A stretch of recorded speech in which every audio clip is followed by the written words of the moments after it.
ಸ್ನೇಹಿತರೆ, ನಾವಿವತ್ತು ರಿವ್ಯೂ ಮಾಡಲಿದ್ದೇವೆ ಡಿಜಿಟೆಕ್ನ DWM-102 ವೈರ್ಲೆಸ್ ಮೈಕನ್ನ. ಇದು travel vloggers, motor vloggers, food ವಿಲಾಗರ್ಸ್ಗೆ ಅಂತಾನೆ ಅಲ್ಲ, ಬೇರೆ ತರ ವಿಡಿಯೋಸ್ ಅಂದ್ರೆ ಸ್ಟುಡಿಯೋ ಒಳಗೆ ಕಾಮಿಡಿ ವಿಡಿಯೋಸ್, ರೀಲ್ಸ್ ಹಾಗೂ ಮತ್ತಷ್ಟು ಎಲ್ಲಾ ತರಹದ ವಿಡಿಯೋಸ್ಗೂ ಸಹ ಯೂಸ್ ಮಾಡಬಹುದು. ನಮ್ಮ ಕಂಟೆಂಟ್ ಕ್ರಿಯೇಟರ್ಸ್ಗೆ ಸ್ಪೆಸಿಫಿಕಲಿ ತುಂಬಾ ಉಪಯೋಗ ಆಗುವಂತಹ ಮೈಕ್ ಇದು.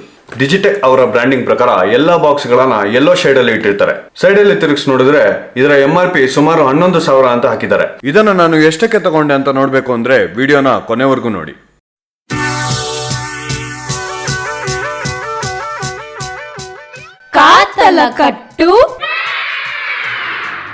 ಬಾಕ್ಸ್ ನ ಓಪನ್ ಮಾಡಿದ್ರೆ ಇದರಲ್ಲಿ ನಿಮ್ಗೆ 2 ಬಾಕ್ಸ್ಗಳು ಕಾಣಿಸುತ್ತೆ. ಒಂದು ಬಾಕ್ಸ್ ಬಂದು ಚಾರ್ಜಿಂಗ್ ಕೇಸು. ಇದರಲ್ಲಿ ನಮಗೆ ಮೈಕ್ರೋಫೋನ್ ಮತ್ತೆ ರಿಸೀವರ್ಸ್ ಇರುತ್ತೆ. ಇನ್ನೊಂದು ಕೇಸಲ್ಲಿ ಇದಕ್ಕೆ ಬೇಕಾದ ಆಕ್ಸೆಸರೀಸ್ ಇರುತ್ತೆ. ಈಗ ಇದನ್ನ ಓಪನ್ ಮಾಡಿದ್ರೆ ಪೌಚ್ ಇರುತ್ತೆ. ಇದರಲ್ಲಿ ನೀವು ಮೈಕ್ ಮತ್ತೆ ಆಕ್ಸೆಸರೀಸ್ ಎಲ್ಲದನ್ನ ಆರಾಮಾಗಿ ಕ್ಯಾರಿ ಮಾಡಬಹುದು. ಈಗ ಇದರ ಜೊತೆ ಬರೋ ಆಕ್ಸೆಸರೀಸ್ ನ ಒಂದೊಂದಾಗಿ ನೋಡೋಣ. ಈ ಬಾಕ್ಸ್ ಅಲ್ಲಿ ಬರೋ ಐಟಮ್ಸ್ ನಿಮ್ಗೆ ಎಲ್ಲಾ ತರಹದ ರೆಕಾರ್ಡಿಂಗ್ಸ್ಗೆ ಒನ್ ಸ್ಟಾಪ್ ಸೊಲ್ಯೂಷನ್ ಆಗಿರುತ್ತೆ. ಇದು ಬಂದು ನಿಮ್ಗೆ ಐಫೋನ್ಗೆ ಕನೆಕ್ಟ್ ಮಾಡುವಂತಹ Type-C to lightning cable. Next ನಿಮ್ಗೆ ಐಫೋನ್ ಅಥವಾ ಆಂಡ್ರಾಯ್ಡ್ ಅಲ್ಲಿ ಬಳಸೋಕೆ ಆಗುವಂತಹ Type-C to C ಕೇಬಲ್ ಕೊಟ್ಟಿದ್ದಾರೆ. ಅದು ಆದ್ಮೇಲೆ TRRS 3.5mm ಕೇಬಲ್ ಪೋರ್ಟ್ ಜೊತೆಗೆ ಫೋನ್ಗೆ ಕನೆಕ್ಟ್ ಮಾಡುವಂತಹ ಕೇಬಲ್ ಕೊಟ್ಟಿದ್ದಾರೆ. ಇಲ್ಲಿ ಫೋನ್ಗೆ ಅಂತ ನಿಮ್ಗೆ ಲೇಬಲಿಂಗ್ ಕಾಣಿಸುತ್ತೆ. ನೆಕ್ಸ್ಟ್ TRS ಇನ್ಪುಟ್ ನೊಂದಿಗೆ 3.5mm ಪೋರ್ಟ್ ಜೊತೆಗೆ ಕ್ಯಾಮ್ರಾಗೆ ಕನೆಕ್ಟ್ ಮಾಡುವಂತಹ ಕೇಬಲ್ ಕೊಟ್ಟಿದ್ದಾರೆ. ಇದರ ಮೇಲೆ ಕೂಡ ಕ್ಯಾಮ್ರಾ ಅಂತ ಸ್ಪೆಸಿಫಿಕ್ ಆಗಿ ಲೇಬಲಿಂಗ್ ಅನ್ನ ನೋಡಬಹುದು. ಈ 2 ಕೇಬಲ್ ನ ಲೇಬಲಿಂಗ್ ಇಂದ ನಿಮ್ಗೆ ಕನ್ಫ್ಯೂಷನ್ ಇಲ್ದಿರ ಇರುತ್ತೆ. ಅದು ಆದ್ಮೇಲೆ ಮೈಕ್ ಅನ್ನ ಚಾರ್ಜ್ ಮಾಡುವಂತಹ ಕೇಬಲ್ ಕೊಟ್ಟಿದ್ದಾರೆ. ಜೊತೆಗೆ 2 ತರಹದ ಇಯರ್ಫೋನ್ಸ್ ಕೂಡ ಕೊಟ್ಟಿದ್ದಾರೆ. ಇದನ್ನ ಬಳಸಿಕೊಂಡು ನೀವು ನಿಮ್ಮ ಆಡಿಯೋ ರೆಕಾರ್ಡಿಂಗ್ ಹೇಗಾಗ್ತಿದೆ ಅಂತ ಕೇಳಿಸ್ಕೋಬಹುದು. ಕೊನೆಯದಾಗಿ 2 ಡೆಡ್ ಕ್ಯಾಟ್ಸ್ ಕೊಟ್ಟಿದ್ದಾರೆ. ಇದು ಒಂದು ನೀವು ಔಟ್ಡೋರ್ ಶೂಟಿಂಗ್ ಮಾಡಬೇಕಾದ್ರೆ ಗಾಳಿಯಿಂದ ಬರುವಂತಹ ಶಬ್ದನ ತಡೆಯುವಂತಹ ಕೆಲಸ ಮಾಡುತ್ತೆ. ಇದೆಲ್ಲದರ ಫಂಕ್ಷನ್ ಮುಂದೆ ಹೋಗ್ತಾ ಇನ್ನ ಡೀಟೇಲ್ ಆಗಿ ನೋಡೋಣ. ಆಕ್ಚುಲಿ ಇದನ್ನ ತಗೊಳ್ಳೋ ಮುಂಚೆ ಎಕ್ಸ್ಟೆನ್ಸಿವ್ ರಿಸರ್ಚ್ ಮಾಡಿ ಎಲ್ಲಾ ವಿಡಿಯೋಸ್ ಅಲ್ಲೂ ಚೆನ್ನಾಗಿದೆ ಅಂತ ಹೇಳಿದ್ರಿಂದ ಆರ್ಡರ್ ಮಾಡಿದ್ದೆ. ಆಮೇಲೆ ನಾಳೆ ಬರುತ್ತೆ ಅನ್ನೋ ಟೈಮಲ್ಲಿ ಮತ್ತೆ ಬೇರೆ ವಿಡಿಯೋಸ್ ನೋಡಿ ಕಮೆಂಟ್ ಸೆಕ್ಷನ್ ಓದ್ತಾ ಇದ್ರೆ ಎಲ್ಲರೂ ಕ್ಯಾಮ್ರಾ ಅಲ್ಲಿ ರೆಕಾರ್ಡಿಂಗ್ ಸರಿಯಾಗಿ ಆಗಲ್ಲ ಅಂತ ಎಲ್ಲ ಕಮೆಂಟ್ಸ್ ಓದಿ ದಿಲ್ ಧಡಕ್ನೆ ದೋ ಪೀಸ್ ಆಗಿತ್ತು. ಮೈಕ್ ಬಂದು ಆದ ನಂತರ ಫೋನ್ ಅಲ್ಲಿ ಹಾಕಿ ಟೆಸ್ಟ್ ಮಾಡಿದಾಗ ಚೆನ್ನಾಗೇ ಕೇಳಿಸ್ತು. ಆದ್ರೆ ಇದನ್ನ DSLR ಕ್ಯಾಮ್ರಾ ಹಾಗೂ Insta360 ಅಲ್ಲಿ ವಿಡಿಯೋಸ್ ರೆಕಾರ್ಡ್ ಮಾಡಿ ವಾಯ್ಸ್ ಕೇಳಿದ್ರೆ ದೋ ಪೀಸ್ ಆಗಿದ್ದು 8 ಪೀಸ್ ಆಯ್ತು. ರಿಟರ್ನ್ ಮಾಡೋಣ ಅಂದ್ರೆ ರಿಪೇರ್ ಪಾಲಿಸಿ ಬಿಟ್ರೆ ರಿಟರ್ನ್ ಪಾಲಿಸಿ ಇಲ್ಲ. ಮತ್ತೆ ಎಕ್ಸ್ಟೆನ್ಸಿವ್ ರಿಸರ್ಚ್ ಮಾಡಿದಾಗ ಗೊತ್ತಾಯ್ತು ಇದು ಮೈಕ್ನ ಪ್ರಾಬ್ಲಮ್ ಅಲ್ಲ, DSLR ಮತ್ತೆ Insta360ಗಳ ಸ್ಪೀಕರ್ಗಳಲ್ಲಿ ಸರಿಯಾಗಿ ಕೇಳಲ್ಲ ಅಂತ. ಮತ್ತೆ ಸುಮಾರು ಟ್ರಯಲ್ಸ್ ಮಾಡಿ ನೋಡಿದಾಗ ಮೈಕ್ನ ವಾಲ್ಯೂಮ್ ಮತ್ತೆ ಕ್ಯಾಮ್ರಾಗಳ ವಾಲ್ಯೂಮ್ ಮಿಡ್ ಲೆವೆಲ್ಗೆ ಅಡ್ಜಸ್ಟ್ ಮಾಡಿ ರೆಕಾರ್ಡ್ ಮಾಡಿ ವಿಡಿಯೋನ ಡೈರೆಕ್ಟ್ ಆಗಿ ಮೊಬೈಲಲ್ಲಿ ಅಥವಾ ಲ್ಯಾಪ್ಟಾಪಲ್ಲಿ ಹಾಕಿ ಕೇಳಿದಾಗ ಸೌಂಡ್ ಚೆನ್ನಾಗೇ ಬರುತ್ತೆ ಅಂತ ಗೊತ್ತಾಯ್ತು. ಇದೇ ವಿಡಿಯೋದಲ್ಲಿ ಮುಂದೆ ಹಲವಾರು ಪ್ರಾಡಕ್ಟ್ಸ್ ಜೊತೆ ಟೆಸ್ಟ್ ಮಾಡಿ ಹೇಗೆ ಕೇಳುತ್ತೆ ಅಂತ ನಿಮಗೆ ಡೆಮೋ ತೋರಿಸ್ತೀನಿ. ಈಗ ಮೈಕ್ ಕೇಸ್ ವಿಷಯಕ್ಕೆ ಬಂದ್ರೆ ಇದರ ಮೇಲೆ ಡಿಜಿಟೆಕ್ DWM-102 ಅಂತ ಪ್ರಿಂಟಿಂಗ್ ಇದೆ. ಇದರ ಜೊತೆಗೆ ನಿಮ್ಗೆ 4 LED ಇಂಡಿಕೇಟರ್ಸ್ ಇದೆ. ಕೇಸಲ್ಲಿ ಎಷ್ಟು ಚಾರ್ಜ್ ಉಳಿದಿದೆ ಅಂತ ಈ ಇಂಡಿಕೇಟರ್ಸ್ ಮೂಲಕ ಗೊತ್ತಾಗುತ್ತೆ. ಕೇಸ್ ಮೆಟೀರಿಯಲ್ ಬಂದು ಪ್ಲಾಸ್ಟಿಕ್, ಆದ್ರೆ ಒಳ್ಳೆ ಕ್ವಾಲಿಟಿ ಮೆಟೀರಿಯಲ್ ಇಂದ ಮಾಡಿದ್ದಾರೆ. ಹಿಂದೆ ತಿರ್ಗಿಸಿ ನೋಡಿದ್ರೆ ಇದನ್ನ ಚಾರ್ಜ್ ಮಾಡೋಕೆ ಅಂತ ಚಾರ್ಜಿಂಗ್ ಪೋರ್ಟ್ ಇದೆ. ಡಿಜಿಟೆಕ್ ಅವರು ಕ್ಲೈಮ್ ಮಾಡೋ ಪ್ರಕಾರ ಚಾರ್ಜಿಂಗ್ ಕೇಸ್ ಇಲ್ದಿರ ಮೈಕ್ 10 ರಿಂದ 12 ಅವರ್ ಫುಲ್ ಸ್ಟ್ರೆಚ್ ಅಲ್ಲಿ ರೆಕಾರ್ಡಿಂಗ್ ಅಂತ ಬಳಕೆ ಮಾಡಬಹುದು. ಆದ್ರೆ ಚಾರ್ಜಿಂಗ್ ಕೇಸ್ ಜೊತೆ 36 ಅವರ್ ಚಾರ್ಜಿಂಗ್ ನಿಲ್ಲುತ್ತೆ ಅಂತ ಹೇಳ್ತಾರೆ. ಈಗ ಕೇಸ್ ಅನ್ನು ಓಪನ್ ಮಾಡಿದ್ರೆ 2 ಟ್ರಾನ್ಸ್ಮಿಟರ್ ಮತ್ತೆ 1 ರಿಸೀವರ್ ನ ನೋಡಬಹುದು. ಕನ್ಫ್ಯೂಸ್ ಆಗಿದೆ ಇರ್ಲಿ ಅಂತ ಇಲ್ಲಿ ಟ್ರಾನ್ಸ್ಮಿಟರ್ ಯಾವುದು, ರಿಸೀವರ್ ಯಾವುದು ಅಂತ ಪ್ರಿಂಟಿಂಗ್ ಕೂಡ ಮಾಡಿದ್ದಾರೆ. ನೆಕ್ಸ್ಟ್ ನಾವು ರಿಸೀವರ್ ಬಗ್ಗೆ ನೋಡೋದಾದ್ರೆ ಇದರಲ್ಲಿ 3 ಬಟನ್ಸ್ ಕೊಟ್ಟಿದ್ದಾರೆ. ಮಧ್ಯದಲ್ಲಿ ಇರೋ ಬಟನ್ ನ ಲಾಂಗ್ ಪ್ರೆಸ್ ಮಾಡಿದ್ರೆ ರಿಸೀವರ್ ಆನ್ ಆಗುತ್ತೆ. ಇದರಲ್ಲಿ ನಿಮ್ಗೆ ಬ್ಲಿಂಕ್ ಆಗ್ತಿರೋ LED ಲೈಟ್ ನೋಡಬಹುದು. ಇದರ ಅರ್ಥ ರಿಸೀವರ್ ಬಂದು ಟ್ರಾನ್ಸ್ಮಿಟರ್ ಜೊತೆ ಕನೆಕ್ಟ್ ಆಗೋಕೆ ರೆಡಿ ಇದೆ ಅಂತ. ಮೇಲೆ ಇರೋ ಬಟನ್ ನ ಯೂಸ್ ಮಾಡಿಕೊಂಡು ನೀವು ಆಕ್ಟಿವ್ ನಾಯ್ಸ್ ಕ್ಯಾನ್ಸಲೇಷನ್ ಲೆವೆಲ್ ಅನ್ನ ಅಡ್ಜಸ್ಟ್ ಮಾಡ್ಕೋಬಹುದು. ಕೆಳಗಡೆ ಇರೋ ಬಟನ್ ಯೂಸ್ ಮಾಡಿ ಎಕೋ ಮೋಡ್ ನ ಆಕ್ಟಿವೇಟ್ ಮಾಡಬಹುದು. ಟ್ರಾನ್ಸ್ಮಿಟರ್ ನ ಕೆಳಗಡೆ ನೋಡೋದಾದ್ರೆ ಇಲ್ಲಿ ಚಾರ್ಜಿಂಗ್ ಕೇಸ್ ಜೊತೆ ವೈರ್ಲೆಸ್ ಚಾರ್ಜ್ ಆಗುತ್ತೆ. ಚಾರ್ಜ್ಗೆ ಹಾಕೋಕೆ ಮುಂಚೆ ಮೇಲೆ ಕಾಣ್ತಿರೋ ಪ್ಲಾಸ್ಟಿಕ್ ಕವರ್ ಅನ್ನ ತೆಗೆಯೋದು ಮರಿಬೇಡಿ, ಇಲ್ಲ ಅಂದ್ರೆ ಚಾರ್ಜಿಂಗ್ ಪೋರ್ಟ್ ಚಾರ್ಜಿಂಗ್ ಕೇಸ್ ಜೊತೆ ಚಾರ್ಜ್ ಆಗಲ್ಲ. ಸೈಡ್ ಅಲ್ಲಿ ನೋಡೋದಾದ್ರೆ 2 C-ಟೈಪ್ ಪೋರ್ಟ್ಸ್ ಕೊಟ್ಟಿದ್ದಾರೆ. ಒಂದರಲ್ಲಿ ಆಡಿಯೋ ಮಾನಿಟರ್ ಮಾಡಬಹುದು, ಇನ್ನೊಂದರಲ್ಲಿ ಚಾರ್ಜಿಂಗ್ ಆಗಲಿ ಬೇರೆ ಡಿವೈಸಸ್ ಕನೆಕ್ಷನ್ ಆಗಲಿ ಮಾಡಬಹುದು. ಕೆಳಗಡೆ ನೋಡೋದಾದ್ರೆ ಕ್ಲಿಪ್ ಕೊಟ್ಟಿದ್ದಾರೆ. ಇದನ್ನ ಯೂಸ್ ಮಾಡಿಕೊಂಡು ನೀವು ಕ್ಯಾಮ್ರಾಗೆ ಆಗ್ಲಿ ಬೇರೆ ಡಿವೈಸಸ್ಗೆ ಆಗ್ಲಿ ಅಟ್ಯಾಚ್ ಮಾಡಬಹುದು. ಎಲ್ಲದಕ್ಕಿಂತ ಮೇಲೆ ನೋಡೋದಾದ್ರೆ ಸುಮಾರು ಇಂಡಿಕೇಟರ್ಸ್ ಇದಾವೆ. ಇದರಲ್ಲಿ ಮೈಕ್ ಆಪ್ಷನ್ ಆನ್ ಆಯ್ತು ಅಂದ್ರೆ ಎಕೋ ಮೋಡ್ ಅಲ್ಲಿ ನೀವು ಸಾಂಗ್ಸ್ ರೆಕಾರ್ಡಿಂಗ್ ಮಾಡಬಹುದು. ನೆಕ್ಸ್ಟ್ ಮೋಡ್ ಬಂದು ಕ್ಯಾಮ್ರಾಗಳಿಗೆ ಅಟ್ಯಾಚ್ ಮಾಡಿದಾಗ ಯೂಸ್ ಮಾಡಬೇಕು. ಅದು ಆದ್ಮೇಲೆ ಇರೋ ರೆಕಾರ್ಡರ್ ಸಿಂಬಲ್ ಅಲ್ಲಿ ನೀವು ಮೊಬೈಲ್ ಅಲ್ಲಿ ರೆಕಾರ್ಡ್ ಮಾಡಬಹುದು. ಮತ್ತೆ ಈ ಪಕ್ಕದಲ್ಲಿ ಕಾಣ್ತಿರೋ ಇಂಡಿಕೇಟರ್ಸ್ ಬಂದು 1 ರಿಂದ 4 ಲೆವೆಲ್ ವರೆಗೂ ಆಕ್ಟಿವ್ ನಾಯ್ಸ್ ಕ್ಯಾನ್ಸಲೇಷನ್ ಆಗಲಿ ವಾಯ್ಸ್ ಕಂಟ್ರೋಲ್ ಮಾಡಿ ನಿಮ್ಮ ಸೌಂಡ್ ಎಷ್ಟು ಕ್ಯಾಪ್ಚರ್ ಆಗ್ತಿದೆ ಅಂತ ಇಂಡಿಕೇಶನ್ ಕೂಡ ಬರುತ್ತೆ. ನೆಕ್ಸ್ಟ್ ಟ್ರಾನ್ಸ್ಮಿಟರ್ ವಿಷಯಕ್ಕೆ ಬಂದ್ರೆ ಸ್ವಲ್ಪ ಲೋಕಲ್ ಪ್ಲಾಸ್ಟಿಕ್ ಯೂಸ್ ಮಾಡಿದ್ದಾರೆ, ಆದ್ರೆ ಲುಕ್ ನೋಡಕ್ಕೆ ಚೆನ್ನಾಗಿರುತ್ತೆ. ಇದನ್ನ ಪವರ್ ಆನ್ ಮಾಡಕ್ಕೆ ಈ ಬಟನ್ ಅನ್ನ ಲಾಂಗ್ ಪ್ರೆಸ್ ಮಾಡಬೇಕು. ಆನ್ ಮಾಡಿದ ತಕ್ಷಣ ರಿಸೀವರ್ ಮತ್ತೆ ಟ್ರಾನ್ಸ್ಮಿಟರ್ ಪೇರ್ ಆಗಿಬಿಡುತ್ತೆ.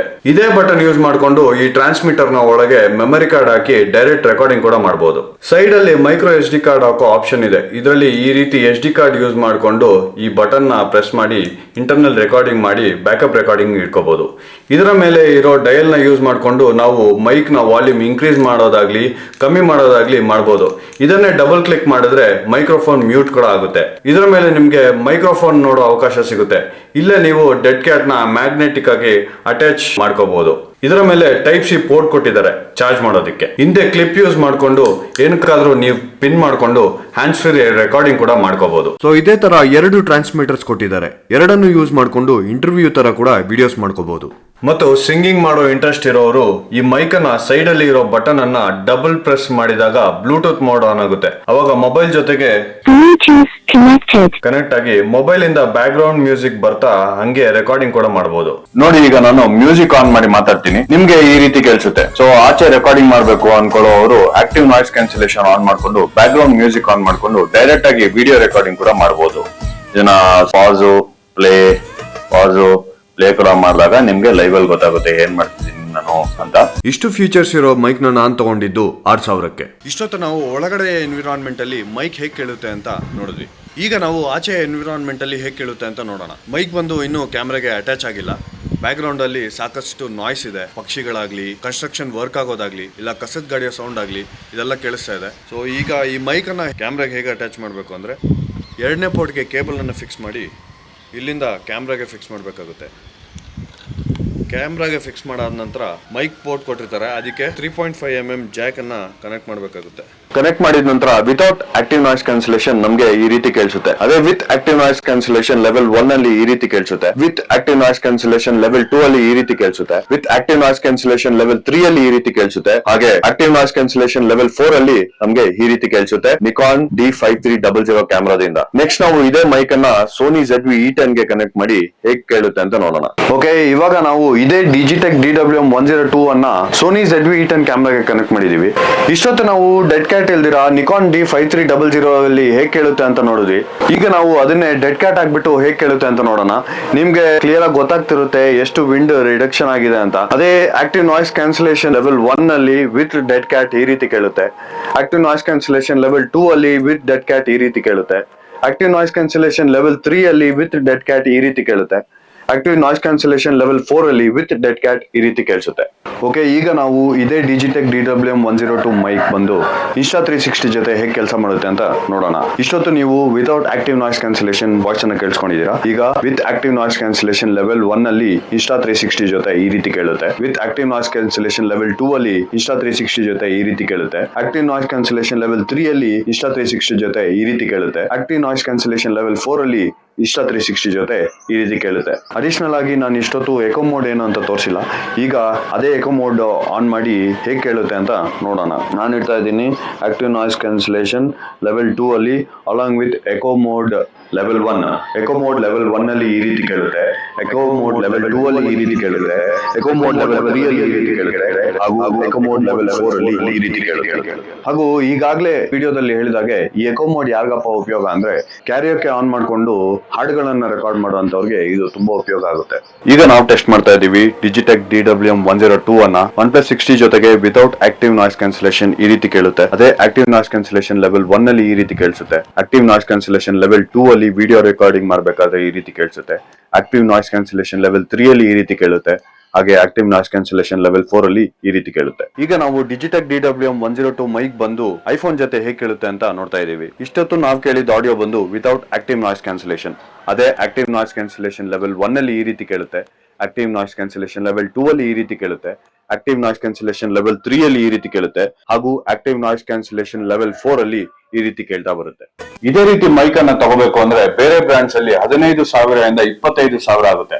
ಅಫ್ಕೋರ್ಸ್ ಅದರ ವಾಯ್ಸ್ ಕ್ವಾಲಿಟಿಗೆ ಇದರ ವಾಯ್ಸ್ ಕ್ವಾಲಿಟಿಗೆ ಡಿಫ್ರೆನ್ಸ್ ಇರುತ್ತೆ.